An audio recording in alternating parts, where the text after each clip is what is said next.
There are microbes which are involved in the biogas production. Now, what exactly is biogas? Biogas is a methane-rich fuel which produced by the anaerobic breakdown or digestion of the biomass with the help of methanogens or methane producing microorganism. If you remember, methanogens are one of the three types of archaebacteria which came on earth earlier than all other microorganism or all other macroorganism. So biogas is composed of is predominantly composed of methane. So methane contributes the maximum percentage in the biogas, 50 to 70%, and then there is carbon dioxide 30 to 40%, and traces of hydrogen sulfide, nitrogen, as well as hydrogen gas, that is 10%. So the energy released from the biogas depends upon the proportion of methane present in it. So if the amount of methane is just 50%, energy released would be less. If the amount is closer to 70%, the energy generated would be more from the biogas. That means biogas is not consistent. It won't give you similar amount of energy every time. It depends upon how much proportion of methane is present in it. So the animal and the plant waste contains a large amount of glucose, and or otherwise you can say, we all know plants carry cell wall. Cell wall is made up of cellulose, and which is utilized by the microorganisms to produce methane gas. So we are basically interested in the methane gas. Certain bacteria which grow anaerobically on cellulosic material produce large amount of methane along with carbon dioxide and hydrogen gas.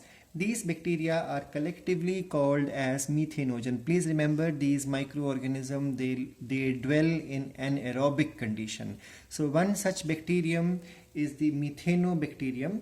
There are other examples I have mentioned here. Methanococcus is there, methanobacillus is there, methanosarcina are there. So these are also the archaebacteria which have different shapes, but all these microorganisms, they have a common thing, that they all prepare methane gas from the raw material, which is our waste material. So our waste material becomes a food for them, and in this process they prepare methane gas. So methanogens are found in the anaerobic sludge digester. We learned in the last class also during the sewage treatment plant.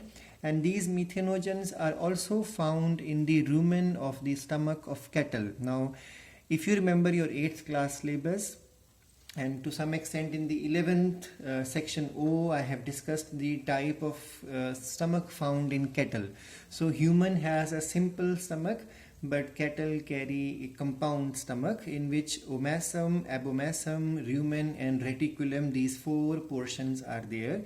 Now out of these 4 portions, the one which I'm going to discuss here is rumen. So rumen of the stomach of these cattle, or you can say the cattle which are regurgitating cattle, all these cattle carry in their rumen methanogen. So methane producing bacteria are found there.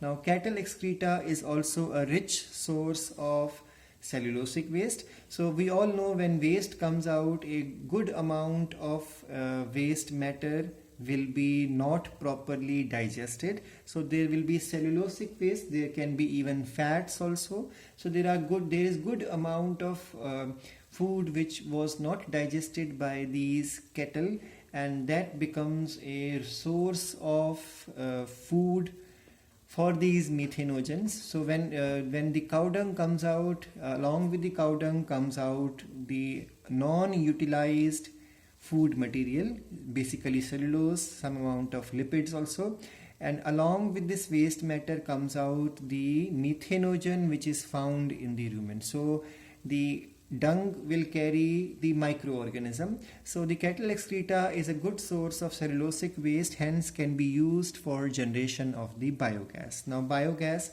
is commercially produced inside a biogas plant, which are mainly built in the rural area. So this production is basically done in the rural area, because we all know rural area are those areas in our country where a huge number of cattle is available. So availability of cattle makes it more convenient to have a biogas plant in the rural area compared to the urban area or closer to the cities. So villages are the favorable place for a biogas plant to be installed.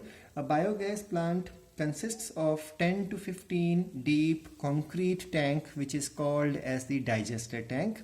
Now this tank is in the form of a cylinder, and then there will be another cylinder over it which will be lighter in weight, which covers the digester tank. So which is covered by an inverted floating drum. It is called here in the notes as drum. Now remember, it is light in weight, this drum. There is an inlet pipe to remove the dung to receive the dung water mixture. So a slurry, remember, a slurry of dung and water with 1:1 ratio. So you can say a liquid type of dung is made, and it is inserted inside this cylinder, the digester tank. And then there is an outlet pipe to discharge the spent slurry also. The floating cover keeps on rising as the gas in the tank is produced due to the microbial activity.